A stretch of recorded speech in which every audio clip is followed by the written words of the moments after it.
Assalamualaikum warahmatullahi wabarakatuh. Bertemu sekali lagi dalam PDBR yang kedua, minggu kedua, subjek sejarah tahun 5. Kita akan sambung bab kedaulatan negara dicabar. Kalau dalam buku teks, kamu akan rujuk muka surat 50 dan 51. Buku teks muka surat 50 dan 51. Kita terus kepada objektif pembelajaran. Pada hari ini, satu sahaja objektif yang kita perlu. Ya, ambil tahu. Satu saja. Yang kedua ini kita biarkan dahulu. Murid dapat menghubung kait keistimewaan di tanah Melayu yang menjadi faktor campur tangan kuasa asing. Boleh hubung kait. Oh, nampak satu perkara ini. Oh, ini sebabnya. Oh, sebab inilah. Ini hubung kait. Baik, apakah faktor-faktor tersebut? Faktor-faktor yang menyebabkan sebab-sebab.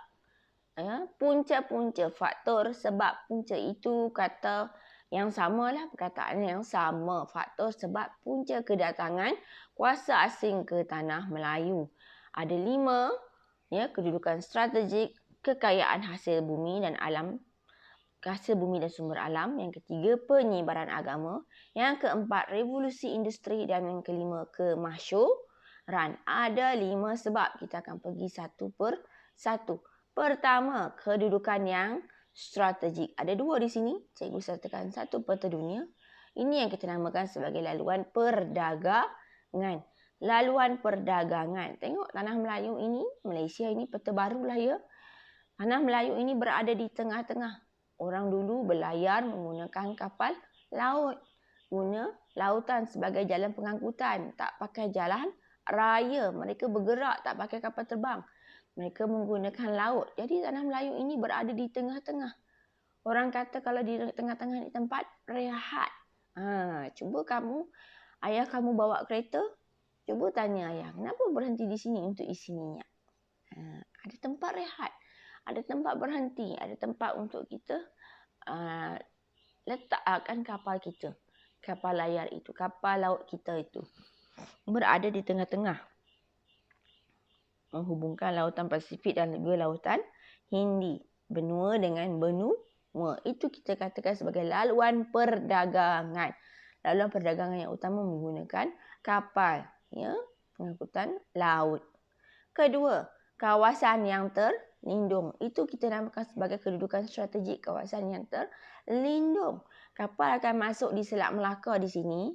Kapal akan masuk di Selat Melaka dan akan berhenti rehat di Pelabuhan Melaka. Kenapa cikgu boleh berhenti di sini? Tengok, ada Indonesia ni. Dulu namanya ialah, mereka tak panggil terus Indonesia. Mereka panggil kepulauan. Kepulauan ini, kapal akan masuk, berhenti rehat, berlabuh, terlindung daripada angin-angin kencang di lautan, angin monsun di lautan. Kapal akan elok, kapal takkan terolak alik di laut. Dan kedua, terlindung daripada lanun-lanun laut. Kapal yang bawa macam-macam barang tu akan berhenti rehat di situ. Itu kita katakan sebagai kawasan terlindung.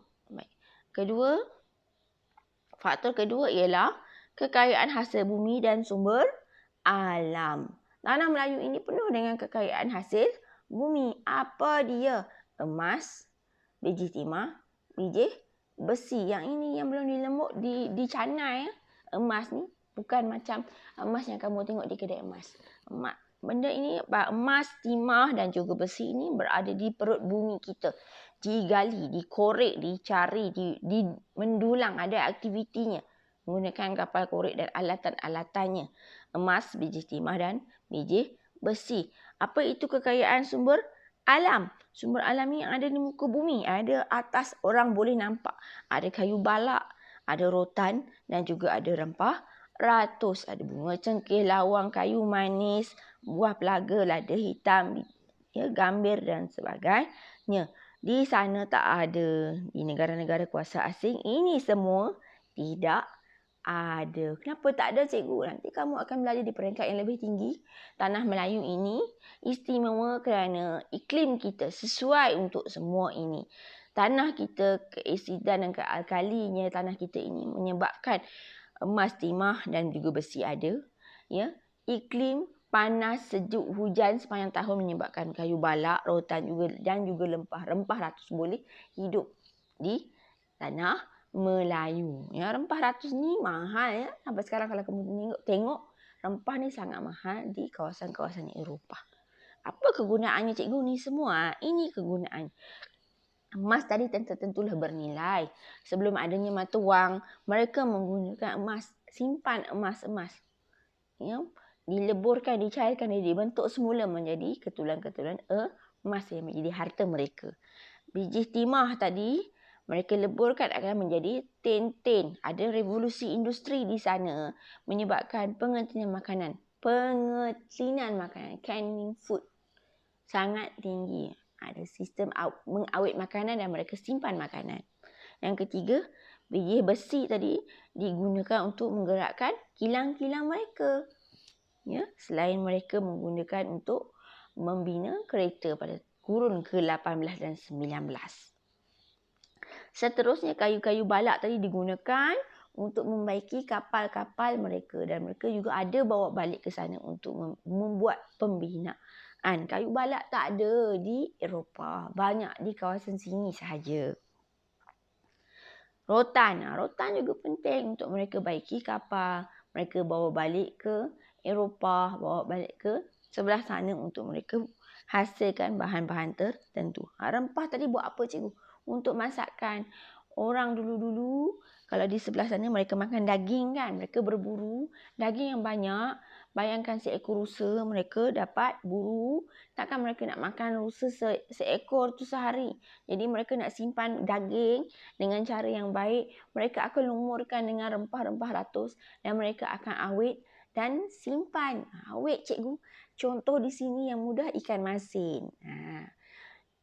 Ada udang kering. Ikan masin dan udang kering tu di tanah Melayu ni yang kamu biasa makan tu adalah satu kaedah pengawetan makanan kerana kuantitinya yang banyak. Dah banyak sangat tak termakan. Dah buat gulai dah goreng sudah, dah masak macam-macam.